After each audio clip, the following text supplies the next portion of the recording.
The Galactic Council gasped, "They're attacking Earth. Are they insane?" The vote that doomed them. The vote was already halfway through when Victor Haas stood up. He did not raise his hand first. He did not wait to be called. He rose from the second tier of the Galactic Council's grand chamber, straightened his jacket, and spoke into the vast open air with the steady voice of a man who had been preparing for this exact moment for 3 years, and who already knew with complete certainty that he was going to lose. "Grand Speaker," he said, "I formally object." The Grand Chamber was large enough to contain most Earth cities. It occupied the upper core of the station Eternal Meridian, which had hung in permanent orbit above a dying neutron star for centuries before humanity had learned to walk upright. 300 elevated tiers curved around a hollow central floor, and every seat in every tier was occupied. The light was blue-white and even. The air carried a faint electrical charge that Victor had spent 11 years learning to ignore. Delegate Orath of the Drathkai Dominion stood at the central podium. He was tall even by Drathkai standards, with pale gray ridges of bone framing his jaw and amber eyes that caught the chamber light like polished coins. He had been speaking for 22 minutes. He had data charts, resource surveys, a military assessment, and the unbroken confidence of someone who had never once been surprised by any outcome he had planned for. "The species in question," Orath had said, "currently occupies a solar system of considerable material value. The third planet alone carries surface and atmospheric isotope deposits classified by the Dominion as Tier 1 critical resources, the kind of materials that can fuel an entire expansion fleet for 30 cycles. The species itself, known as humans, presents no credible obstacle to a structured annexation. Their fleet is comprised of converted transport vessels with limited shielding. Their surface-based weapons are low-yield projectile systems that would not challenge a Drathkai patrol formation. Their orbital infrastructure is observational in nature, not defensive."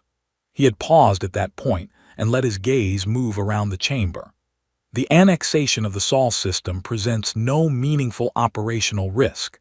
It is, in the simplest possible terms, available." Several delegations had laughed. The Silurian junior delegates in the upper tiers had exchanged comments behind their hands. The Belvari Consortium representatives had barely glanced up from their consoles. A pair of Gulari observers near the back had found it entertaining enough to lean forward. Victor Haas had sat through every word with his hands flat on his desk and his face giving nothing away. He was a compact man in his mid-50s, with short gray hair and 11 years of experience sitting in rooms where he was the only human and was expected to be grateful for the invitation. He had read Orath's proposal when it first circulated 4 days ago. He had read it 3 times. And then he had made several calls to Earth, and the conversations had confirmed exactly what he already feared. He stood.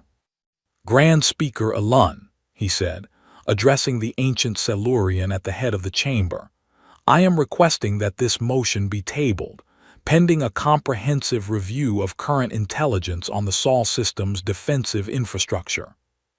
Grand Speaker Elun was 4,000 years old and moved with the careful deliberateness of something that had decided long ago that almost nothing in the universe was worth rushing.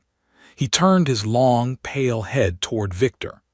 "Your objection is noted, Delegate Haas. Delegate Orath, please respond." Orath turned to face Victor. His expression was patient in the particular way that implied the patience would not last. "Delegate Haas," he said, "we acknowledge that this motion places you in a difficult position. However, this council does not make decisions on the basis of sentiment. The survey data we have presented was independently verified by 3 separate teams. It is current and comprehensive." He paused. "What we are proposing is structured and orderly. Human populations will be protected under Dominion governance frameworks. Their homeworld will be maintained. This is not punitive. It is simply practical." Victor waited until Orath had finished. Then he said, "Your survey data is 6 years old." Orath held his expression. "Surveys of this classification." are conducted once and archived, Victor said, because no species you have ever surveyed changed significantly in 6 years. He kept his voice level and clear. We did. The murmuring in the chamber shifted. Several delegates who had been half present were now fully watching. Your survey teams came to our system, Victor said. They cataloged our research stations. They documented our civilian transports. They noted our weather satellites and our communications relay platforms. They observed everything that was in plain sight. He paused.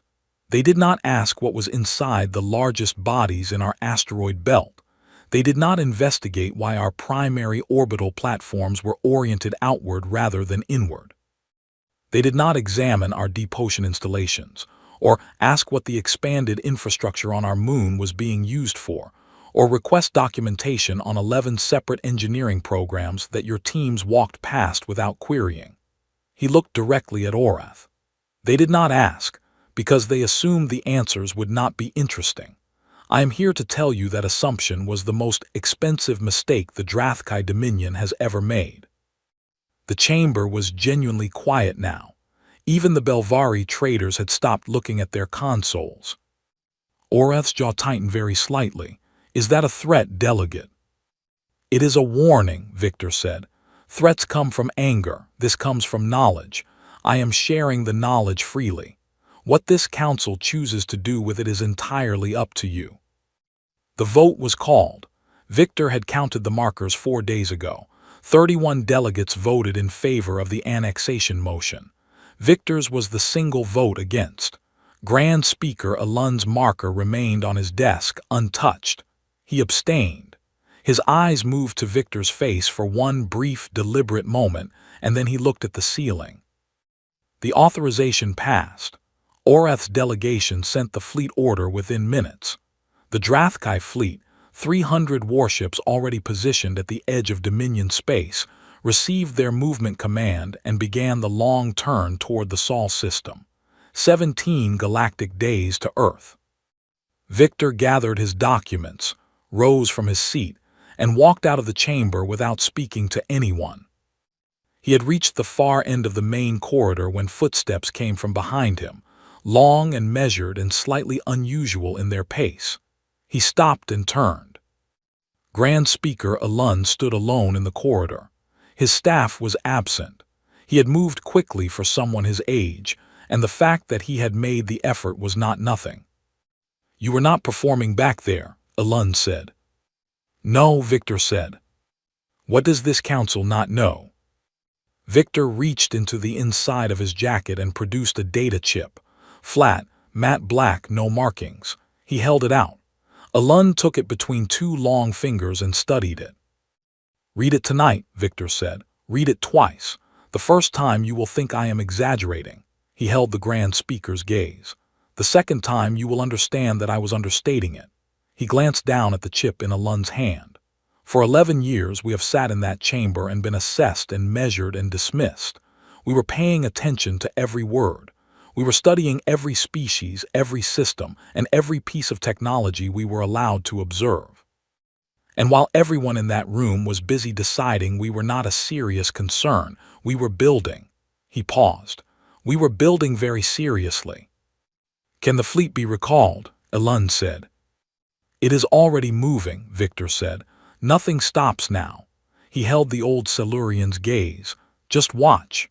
And when it is over, make certain this council understands exactly what it witnessed. He turned and walked to a small communications room at the end of the corridor. He locked the door. He sat at the terminal.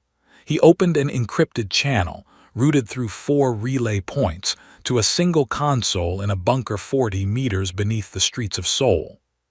He typed one word. He pressed send. He sat back and looked at the wall. The word was Kang. In the bunker beneath Seoul at 3:14 in the morning, every screen in Dana Ford's operations center lit up simultaneously. She read the single word. She counted 3 seconds. Then she picked up the command line. All stations, she said. This is not a drill. Begin full activation sequence. 17 days. Dana Ford had not slept more than 4 consecutive hours since the transmission arrived, and she had decided that was acceptable. The operations center ran around the clock from the moment the activation code went out. Every section of Earth's unified defense network had a dedicated screen on the main wall, and those screens never went dark. Orbital mechanics, fleet positioning, materials logistics, energy readiness, and communications intercepts all streamed in constant columns of data that updated by the second. Dana moved between stations with a tablet in one hand and a cold cup of coffee in the other, and she did not raise her voice once in the first 5 days because there was no need. Her staff knew exactly what to do. They had been training for this scenario, this specific and rarely spoken aloud contingency, for the better part of a decade. The number that drove every decision was 17. 17 galactic days. Roughly 21 Earth days from the time the signal was sent. The fleet was already moving. There was no diplomatic path remaining, no back-channel negotiation possible. The only variable that still mattered was readiness, and readiness was the one thing Earth had been building toward for years. On day 2, Chief Engineer Nate Cross did something that had never appeared in any Galactic Council record about Earth. He was aboard a structure in the mid-asteroid belt that had been cataloged in official Council survey files as an autonomous resource extraction unit. The description was not entirely false. It did extract minerals, but that function had always been secondary. Nate sat at the central command console, entered a 14-digit authorization code that only 6 people on Earth knew in full, and watched a progress indicator begin moving across his screen. Platform 1 of the Helix grid came online. Then Platform 2. Then 3. The count accelerated into a wave, sweeping east and west from his position across the entire span of the belt, reaching outward toward the Kuiper boundary and inward toward the mid-system corridor. Structures that Drathkai survey teams had documented as mining equipment, relay towers, charging depots, and passive sensor nodes opened their primary systems and powered their weapons. The activation process took 4 hours to complete. When it finished, 4,399 platforms had confirmed operational status. The engineer standing at the station beside Nate watched the activation map fill in and said nothing for a long time. Then he said, very quietly, "We actually built all of them." "Every one," Nate said. He set down his mug. 9 years. Different construction teams working different sectors simultaneously, each group unaware of the full count. No single team ever had enough information to describe the complete system. He looked at the finished map. "Get them moving to their grid coordinates. I want full coverage established by day 8. Each platform carried a directed energy projector operating on a specific frequency, a frequency that no Drathkai warship shielded against. Because Drathkai shielding technology had been a matter of publicly available council record for 40 years, and Earth's engineers had spent considerable time studying where the gaps were. The platforms had independent propulsion units borrowed from the same asteroid redirection programs that had been publicly funded for decades. They could move, track, and engage. And to any sensor array that was not specifically designed to find them, they looked like background noise. Aboard the Earth Fleet flagship, the carrier-class vessel Horizon, Admiral Cole Brand gave his war briefing at 600 on day 3. He stood at the head of the briefing room table, looked at the faces of the officers he had served with for most of his professional life, and kept it short. 41 ships against 300, he said. He let the number sit for a moment. "I know what that sounds like. Stop thinking in those terms. We are not meeting them in open space. We are meeting them inside a system that has been specifically modified and equipped for this engagement over the last 11 years. Every significant rock in that belt, every platform in orbit, every deep installation on every moon is part of this fight." He looked around the table. "Our job is not to match them ship for ship. Our job is to make certain there is not a single approach vector in this system that does not cost them more than they expected to pay." No one argued. No one looked uncertain. They had all studied the operational plan. They had run the simulations. They understood that the plan was not built on hope. It was built on 9 years of engineering work that nobody outside Earth's command structure knew existed. General Owen Drake, running ground and orbital forces command from a reinforced installation in the Scottish Highlands, was the most energetic person in any room he occupied during those 17 days. He ran his briefings with the specific intensity of a man who had been waiting 8 years to use the thing he had spent 8 years building. Owen was not anxious. He was impatient. There was a meaningful difference. The Continental Rail Cannon network had been embedded into mountainsides, coastal platforms, and deepwater installations across 6 continents over the course of 8 years. Each cannon was capable of launching a dense tungsten projectile at 12 kilometers per second. At orbital range, the kinetic energy of that impact was equivalent to a tactical warhead, and not a small one. The Galactic Council's survey teams had cataloged several of these installations under the heading of geological research facilities. Owen had personally reviewed that paperwork and had never once found it troubling. On day 7, Dr. Iris Webb presented her tactical analysis to Cole's senior staff. She had spent the week reading, pulling every battle record, engagement analysis, and behavioral profile in Earth's intelligence archives on the Drathkai Dominion. She had cross-referenced it with a xenopsychology paper, a materials conflict study, and a decade-old strategic document written by a retired Earth analyst who had, apparently, considered this specific scenario worth preparing for. Iris stood at the front of the briefing room and said, "The Drathkai win wars by breaking the will of their opponents, not by destroying their armies. Every annexation in their recorded history followed the same sequence. They arrive in overwhelming force. They demonstrate immediate and dramatic capability. They strike targets that carry psychological weight. Then they wait for the subject population to fragment and seek terms." She looked around the room. They have never fought a species that absorbed serious damage in the opening phase and became more coordinated in response, not less. Their battle doctrine has no category for that pattern. Their training does not prepare their commanders for it.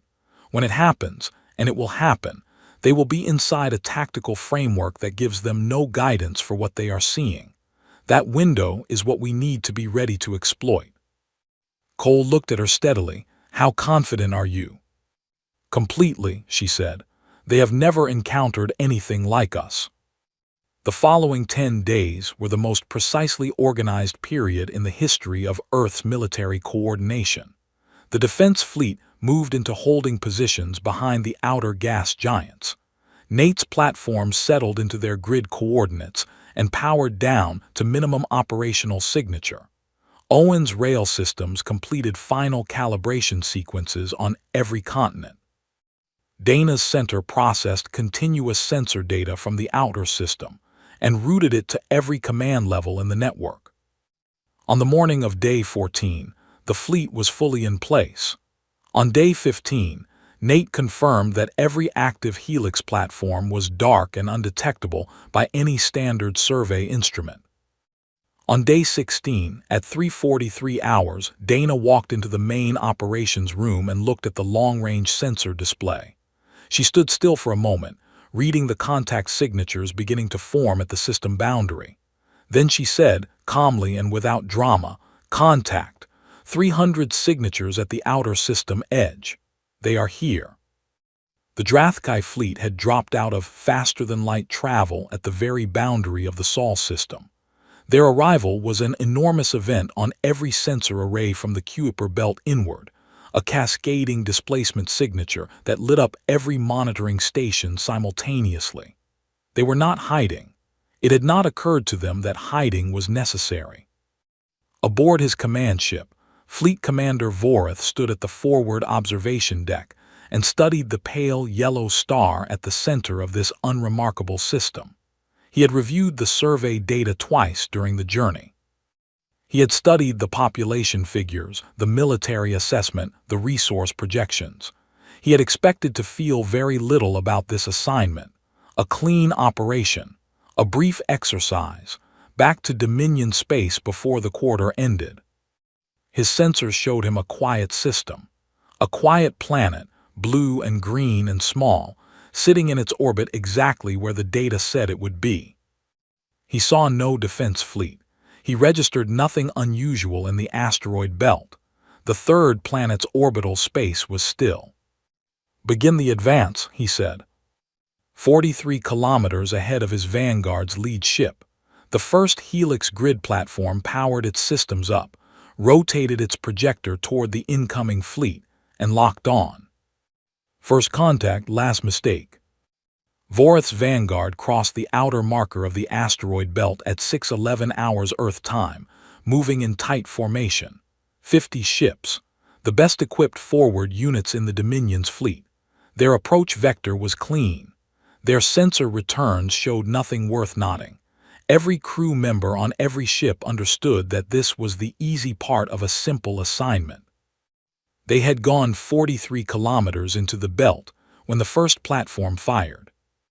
The lead destroyer took the shot in its forward shield array. The shield held, but the frequency of the impact was unlike anything the ship's automated defense system had encountered before, and the system spent 0.4 of a second recalibrating.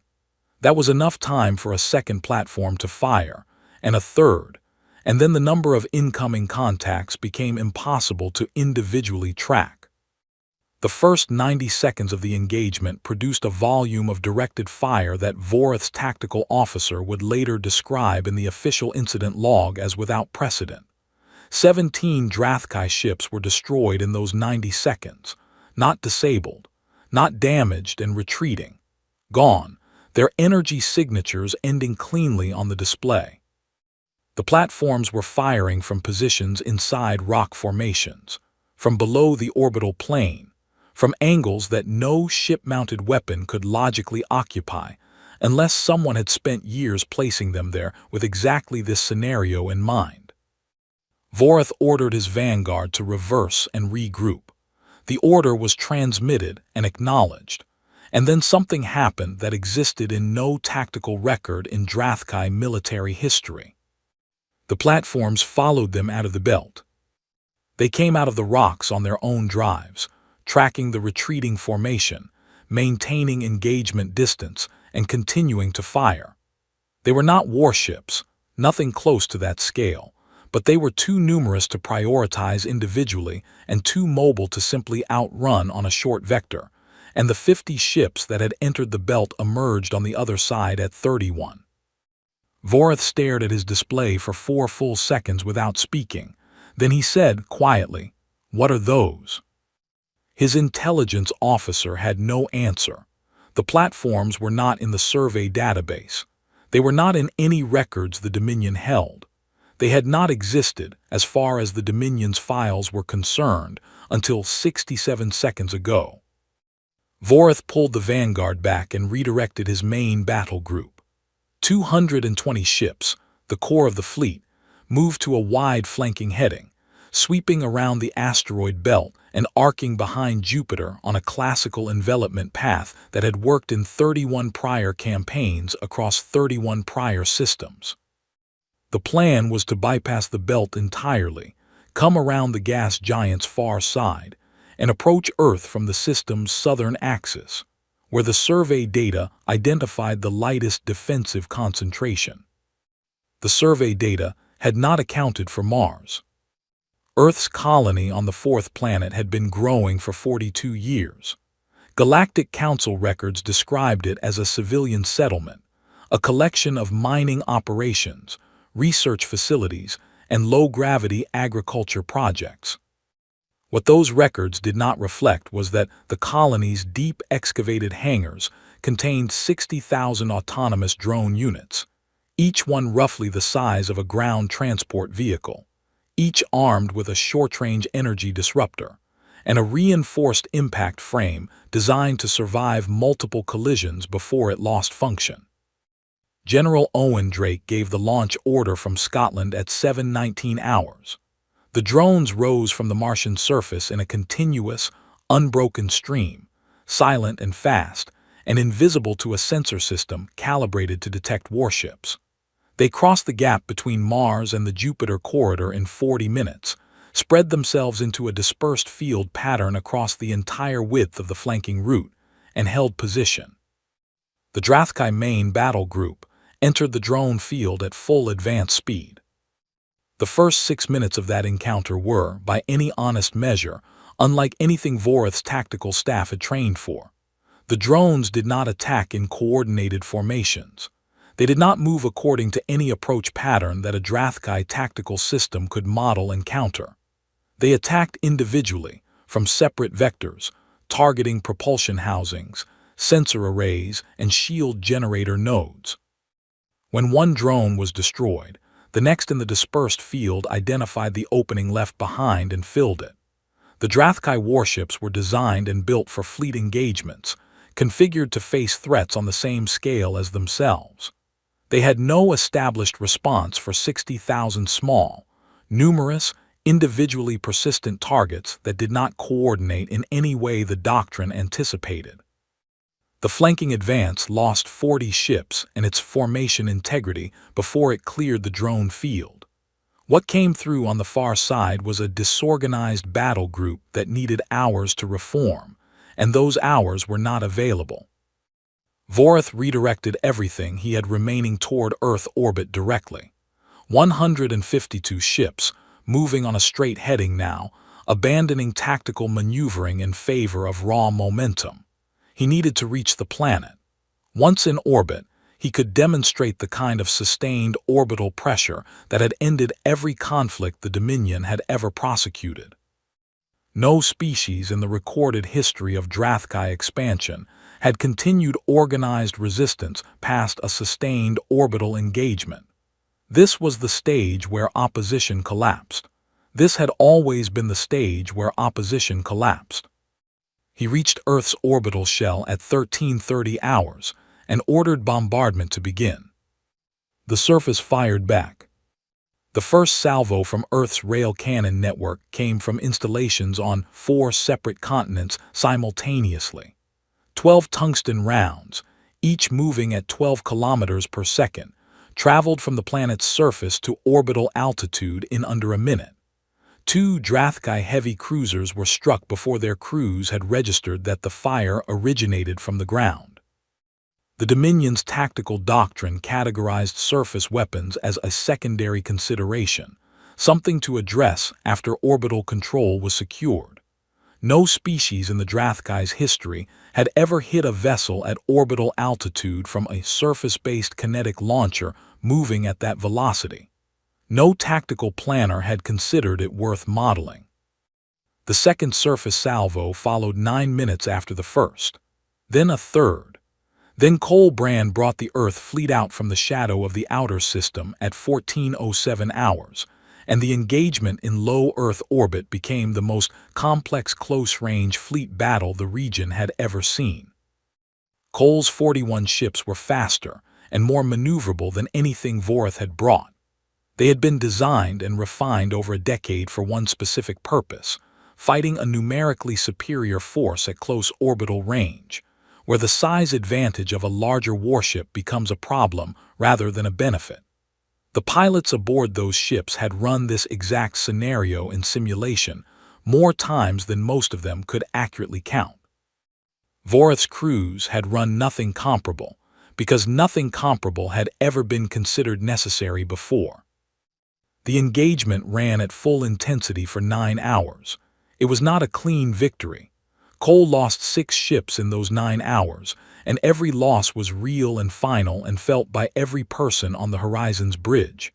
But the Drathkai losses were continuous. By hour 6, Vorith's fleet had lost its operational structure. Individual ships were responding to immediate threats in isolation rather than functioning as a coordinated force, which was precisely the condition Cole's plan had been designed to produce. At hour 8, 3 of Vorith's destroyers were boarded. This was the moment that Vorith, watching the internal hull camera feeds recovered from one of the lost ships, understood that something had gone catastrophically wrong with every assumption his command had made about this species. The boarding teams were small, 12 to 15 personnel per action. Entering through hull access points created by compact cutting equipment that no survey had ever recorded. They moved through the Drathkai destroyer's interior corridors in a way that matched no tactical doctrine Vorith recognized. They did not advance in uniform formation. They communicated constantly in short, rapid exchanges, and they changed direction and approach based on those communications in real time.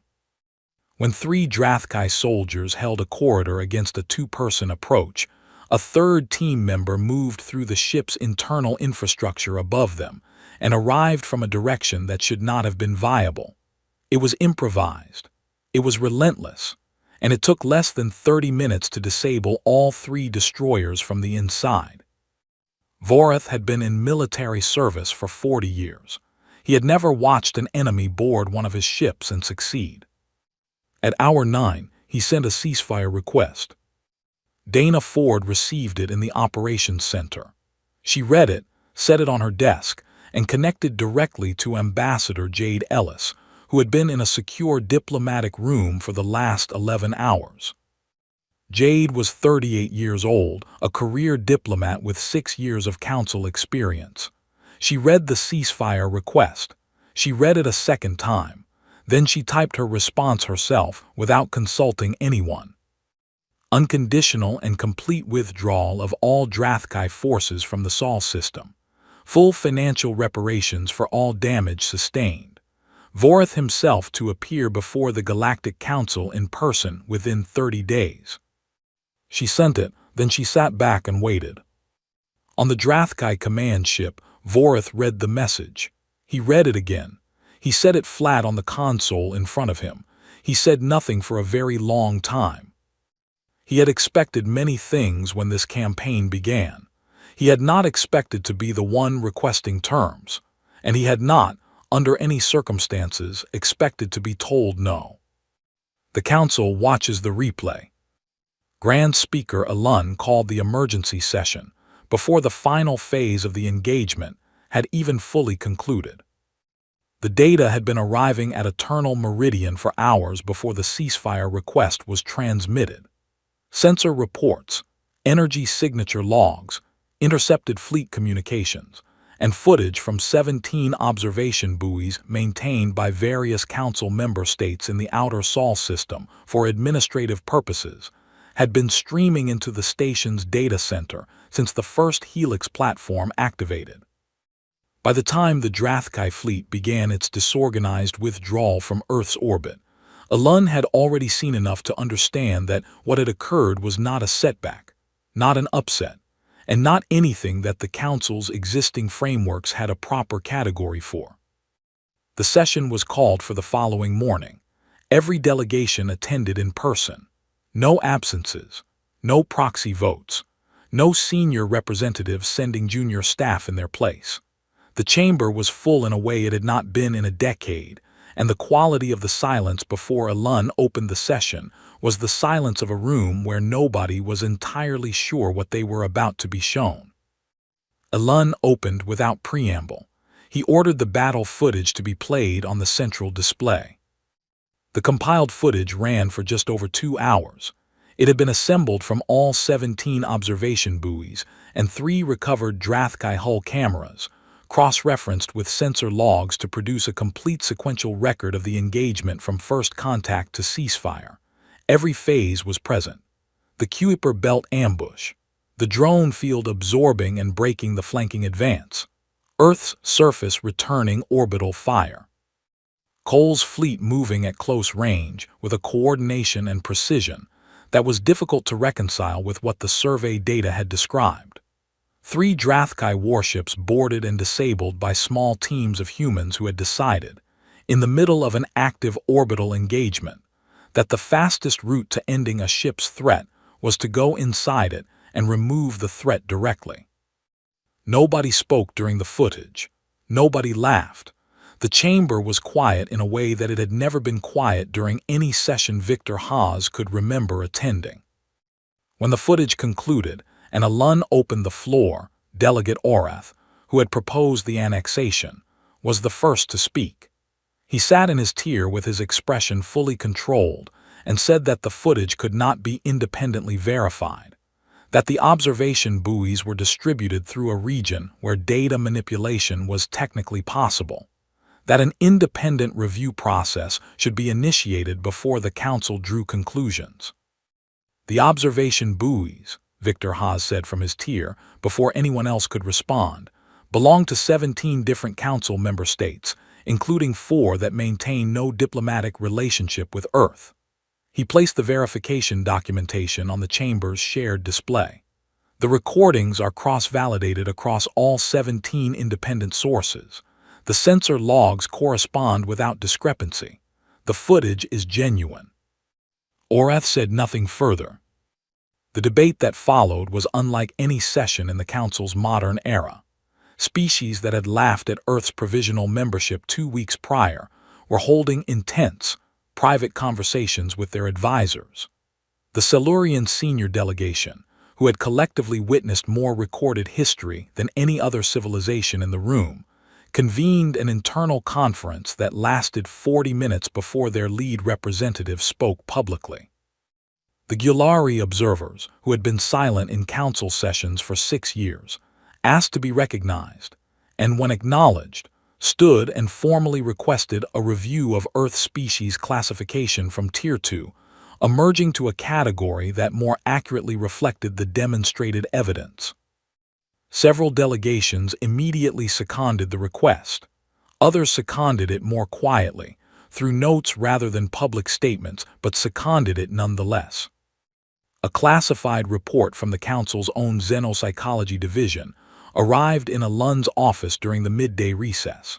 Through a process that everyone understood was intentional and that nobody officially discussed, the report's findings became accessible to most senior delegation members by the afternoon. The core conclusion was direct. This species does not respond to existential pressure with fragmentation, surrender, or the seeking of terms. It responds with increased coordination and accelerated capability development. No behavioral model currently in the Council's reference database accounts for this pattern in its observed form. The pattern appears structural, embedded deeply in the species' long history rather than situational. We have no reliable method for estimating the upper limit of this response. The report was 4 pages. It had been written in 36 hours by 5 xenopsychologists who had apparently not slept during that period. Ambassador Jade Ellis arrived at Eternal Meridian on the 3rd day after the battle ended. She brought 2 staff members with her. She also brought Admiral Colbrand and General Owen Drake, and neither man had changed out of the field uniform he had been wearing during the engagement.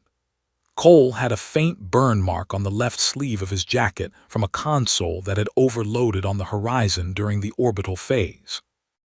Owen's boots carried the marks of 3 days of constant movement across a command post floor. They had traveled directly from active duty positions. They had not stopped to change. This was a deliberate choice, and everyone in the chamber understood it without being told. When the 3 of them walked through the grand chamber entrance for the public session, the room noticed. Every tier noticed.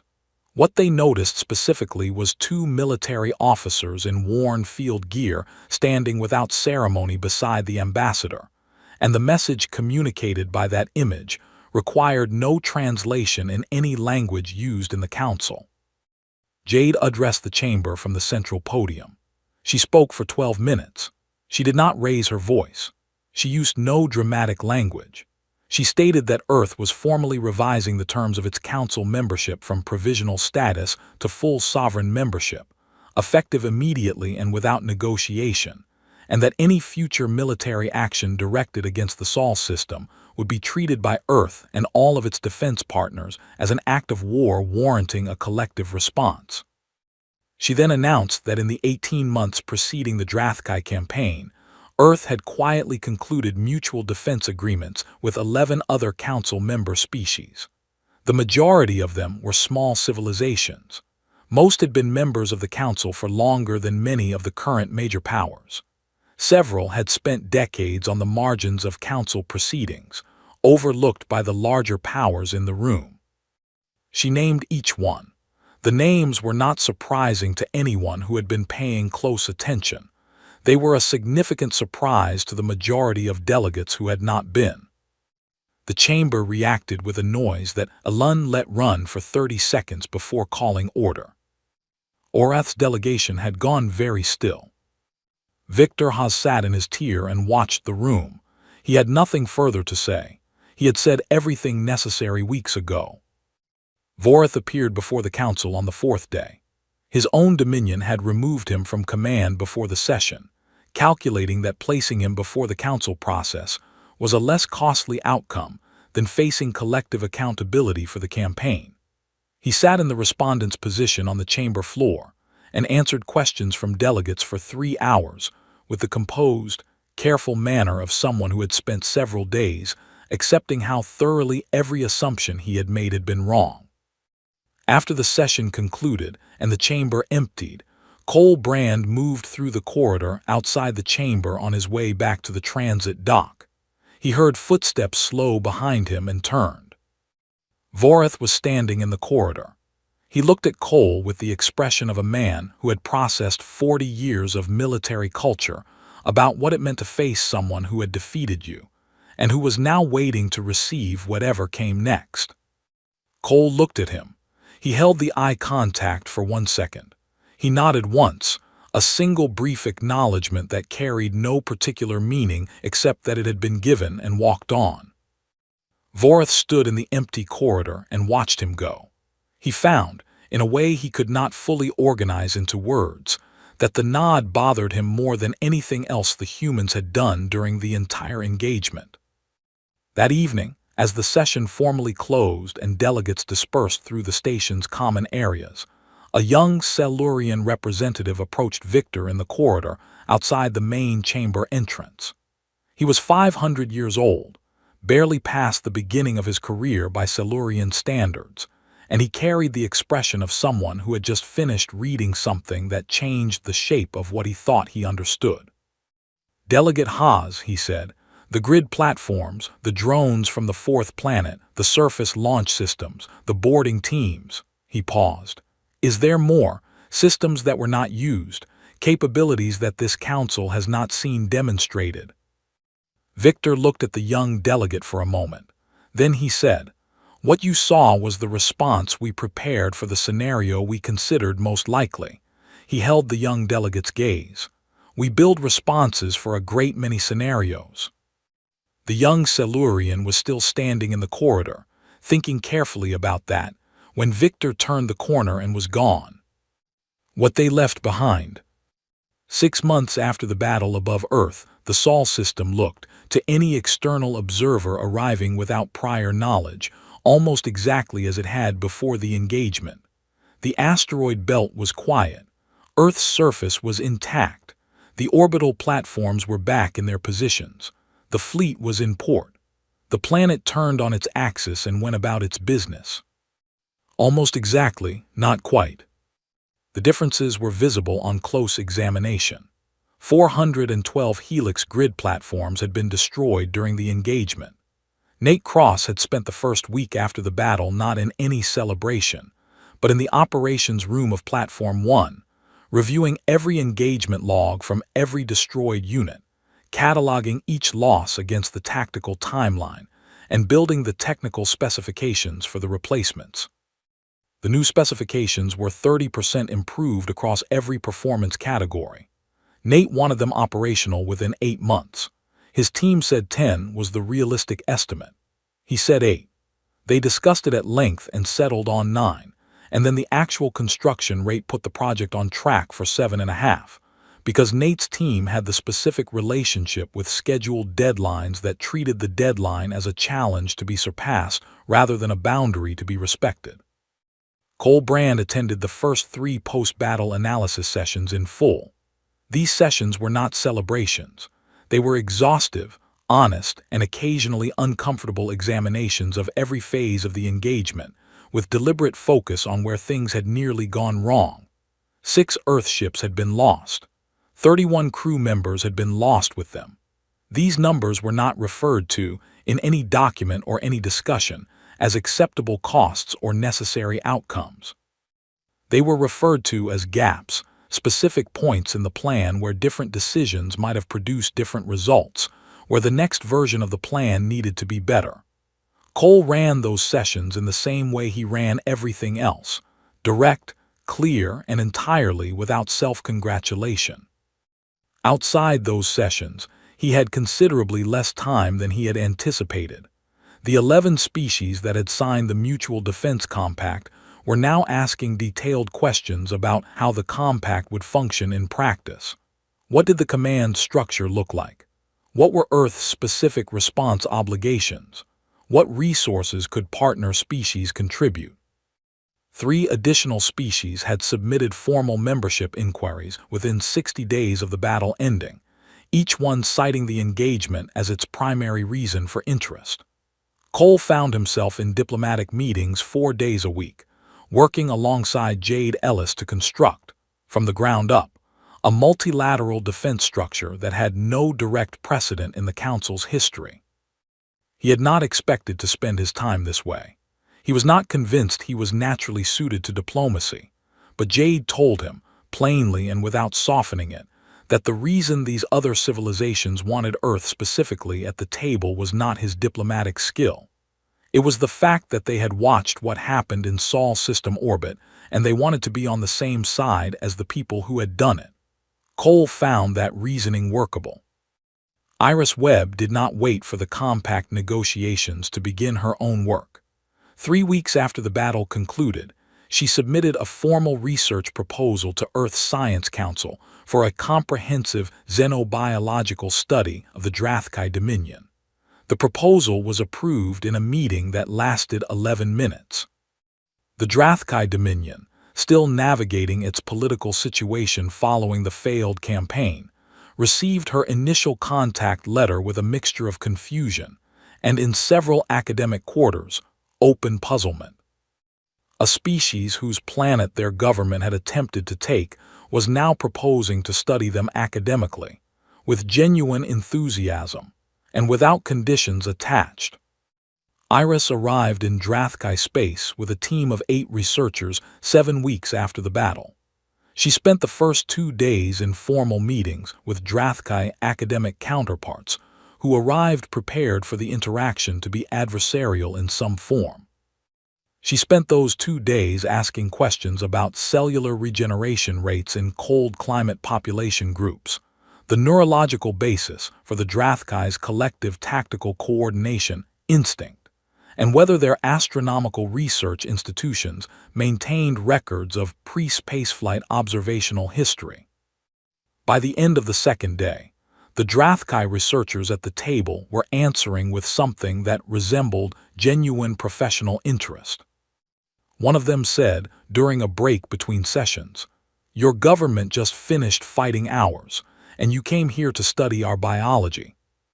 "Your government made a decision," Iris said. "Your biology did not. I am here for your biology." She looked at him directly.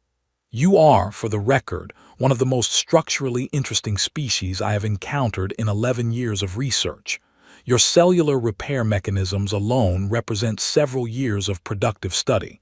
I would prefer not to waste that." He considered this for a moment. Then he said, "That is a very unusual way to approach what just happened between our peoples." "We have a word for the approach," Iris said, "pragmatic." He thought about that. Then he agreed to the first formal research session. The session ran 4 hours longer than scheduled. Dana Ford's work in the months following the battle was less visible than almost anything else happening in Earth's institutions, and considerably more unsettling.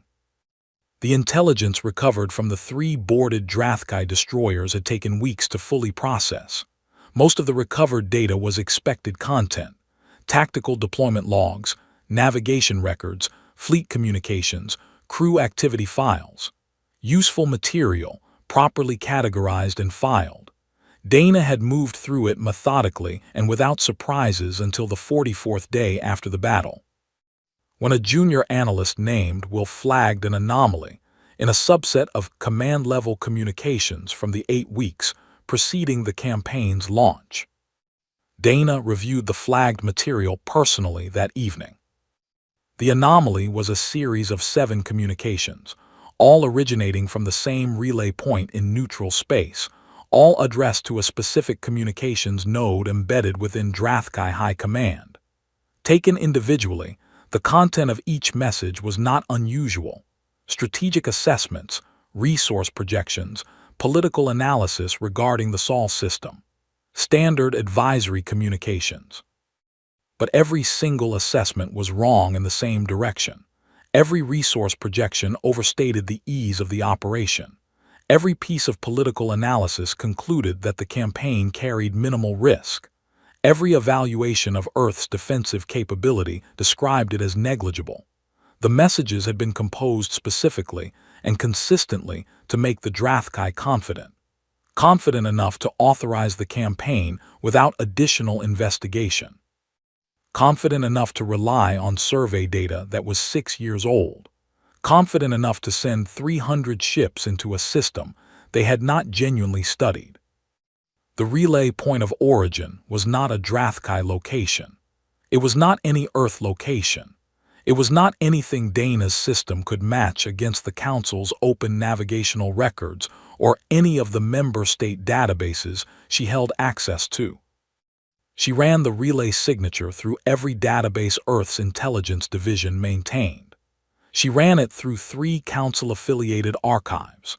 She ran it through 2 of Nate's external sensor databases that were not technically accessible from her terminal but were, because she and Nate had an arrangement from 3 years ago that neither of them had ever documented. The signature matched nothing on record. It corresponded to a location that appeared in no navigational database Earth held access to. And the communications were not limited to the weeks before the campaign. Tracing the signature backward through recovered Drathkai archives, the relay had been active for years, sending a steady and consistent stream of information about Earth into Drathkai High Command, each piece designed to build and reinforce the same conclusion: that humanity was not dangerous, that the Sol system was easy, that the operation would be brief. Someone had been shaping the Drathkai's understanding of Earth for years before the campaign was ever proposed. Someone had worked carefully and patiently to ensure that, when the opportunity arose, the Drathkai would take it. Someone had wanted this specific war to happen, had invested years of effort into making it happen, and had done all of it without leaving any trace in any record that Earth's intelligence division had known to look for. Someone had wanted Earth and the Drathkai to destroy each other. The Drathkai had failed to deliver on that expectation, which meant whoever had arranged it knew the outcome, and if they were still watching, they knew Earth had found the trail. Dana sat with the full picture for 2 days. Then she brought it to Cole in his office at the Horizon's docked position and laid it out plainly in sequence, without editorializing. Cole read the report. He read it a second time. He looked out the office window for a while without speaking. Then he said, "How old is the oldest message in the chain?" 14 years, Dana said. 3 years before Earth submitted its Council membership application. Cole looked at her. They were watching us before we even entered that room. Yes. And their intended outcome was mutual destruction. Earth and the Drathkai, both removed as factors. That is how I read it. Cole was quiet for another moment. The plan failed. They know it failed. If they've been watching as long as this evidence suggests, they know we found the relay trail. They may already be planning something different. That is also how I read it, Dana said. Then we need to find them, Cole said, before they decide what different looks like. Dana nodded. She had already begun. She had 20 analysts working the relay signature in continuous rotation, divided into 4 separate research threads so that no single failure point could halt all progress simultaneously. She had reached out to 2 compact partner species whose long-range sensor capabilities extended well beyond Earth's current range, and both had agreed to share archival deep space data without asking why she was interested in it. She was not going to find the answer quickly. Whatever had been operating here had worked carefully and invisibly for a very long time. But Dana had been in the intelligence profession for 16 years, and her experience had given her one consistent and reliable conclusion. Nothing operating in space left absolutely no trace. Data had edges. Signals had origins. Patient and methodical work found them. It always found them eventually. She went back to her office and returned to the trail. 3 months after the battle, Grand Speaker Alun cleared his schedule for an entire afternoon and sat alone in his private chambers on Eternal Meridian with the data chip Victor Haas had given him in the corridor outside the Grand Chamber. He had read it the night it was handed to him, as Victor had asked. He had read it a second time, as Victor had predicted he would need to. Now he read it a third time, slowly and without any interruption, taking notes on a physical page beside him. The chip contained 11 years of Earth strategic development record. There were gaps where information had been withheld, but what it contained was sufficient. Engineering programs organized by phase and year, research initiatives cross-referenced by department and outcome, political consolidation records, defense infrastructure development timelines, personnel training logs, simulation records, a population-wide psychological resilience study conducted across 8 years, and a forward threat analysis document dated 9 years ago that described, with a level of accuracy that Alun found difficult to sit with, the exact political process by which a larger galactic power might choose to target a recently admitted provisional member with no established alliances, no demonstrated military credibility, and no institutional weight. Every file carried a creation date. Alun studied the dates carefully. The earliest file in the archive predated Earth's Council membership application by 4 years. They had been planning for this before they arrived. They had entered the Council already prepared for the possibility that entering would attract the wrong kind of attention. And in the 11 years since, they had sat in the chamber being catalogued and assessed and dismissed, and in all of that time they had never stopped building, never adjusted the plan, never sought reassurance from any outside source, and never told anyone. Not because they were hostile. Because they understood, in a way that Alun was only now fully appreciating, that the universe did not wait for anyone to be ready. Near the end of the chip, past all the operational and strategic material, there was a file that was different from everything else. It was short. It was not a report or a plan or an analysis. It was a letter written by hand and scanned into the record. The handwriting was Korean. The translation at the bottom of the page read, "We have been watching the stars for a very long time. We always believed someone was coming. We were never certain of when. We built this for the day we would need it. We hope it is enough. We believe it will be." Alun sat with the letter for a long time. He looked at the wall of his chambers. Then he set the chip down, reached for his communicator, and placed a call to his chief of intelligence. When the call connected, he said, "I need you to reallocate resources, comprehensive study, full scope, infrastructure, engineering programs, psychological frameworks, cultural history, decision-making patterns, the complete picture." He paused. "Not a survey, a genuine study. Start from the beginning and do not skip anything." There was a pause on the other end of the line. "Which species, Grand Speaker?" Alun looked at the letter on his desk. "Humans," he said. "We should have done this 11 years ago." On Earth, in the late afternoon of a clear autumn day, Admiral Cole Brand stood on a cliff above the sea outside the city of Busan and watched the light change across the water. The sun was low. The sky had turned the specific shade of deep orange that lasted about 10 minutes before full dark arrived.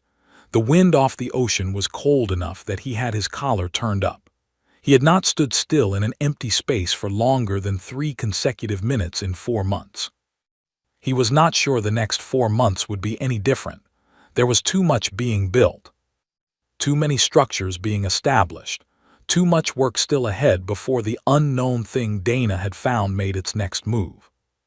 He had come out here alone and without notice to anyone, which meant this would probably last another few minutes before someone sent a message. He was not wrong about that. His communicator buzzed. He looked at the screen. 3 notifications. The first was from Jade. 2 new compact membership applications had been received from species that had not been on anyone's list of likely candidates 3 months ago, both requiring formal response within the week.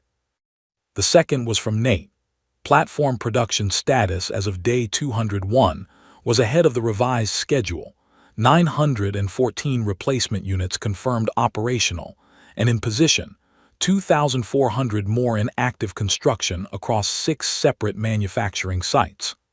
The third was from Dana, marked with a priority indicator, referencing new findings in the relay signature investigation. Cole looked at the 3 messages. Then he looked back at the water. The orange in the sky was deepening toward dark at the edges. He watched it for 10 more seconds, counting them deliberately. Then he turned away from the cliff, put the communicator in his pocket, and walked back toward his car. There was work to do.